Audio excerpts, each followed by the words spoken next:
इतना पाप किया, इतना मांस बेचा है जानवरों का।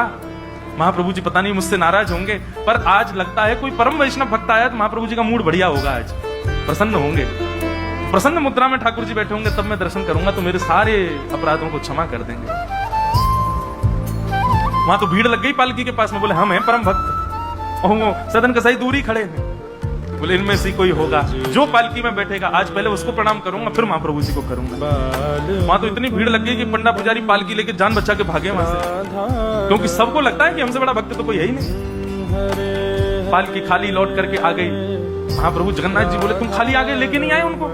बोले भगवान आपके एक दो भक्त तो है नहीं, वहां तो हजारों भक्त, एक पालकी उसमें कितनों को बैठा किया, सब चढ़ने लगे। बोले हम है भक्त, हम है भक्त। आप कोई संकेत बताओ, आपके भक्त का कोई लक्षण।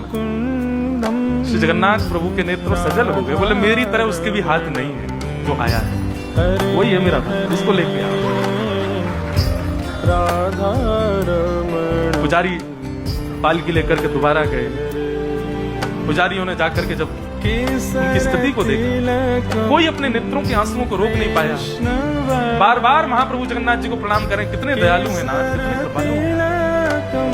सदन कसाई को जाकर के पुजारियों ने उठाया, बोले चलो महाप्रभु जी ने तुम्हारे लिए पालकी भेजी। सदन कसाई बोले आपको कोई गलत सूचना मिल गई, मैं नहीं हूँ वो भक्त जो इसमें। बोले नहीं तुम ही हो, ठाकुर जी ने आज्ञा करके भेजा।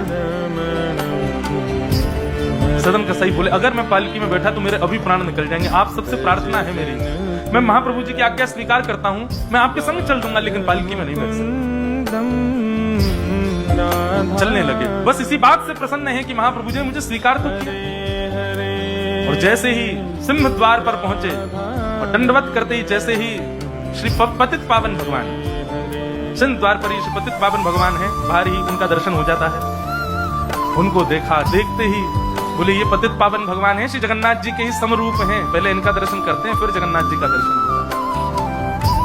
जैसे ही दंडवत किया, अभी तक तो उनको ग्लानि नहीं थी कि मेरे हाथ नहीं है, पर अब दंडवत करते समय उनको तनिक एक ग्लानि से हुई, मेरे हाथ होते तो मैं भी ऐसे दंडवत करता, दोनों भुजाएं आगे कर लेता। और इस भाव से जैसे जो शेष भुजा थे थोड़े से उनको आगे करके रुदन करने लगे सदन कसाई, इतने में ही उनकी भुजा निकल करके आ गई और ठाकुर जी ने भुजा प्रदान करके उनके दंडवत को स्वीकार किया। श्री जगन्नाथ ऐसे महाबाहु, ऐसे हमारे महापुरुष श्री जगन्नाथ।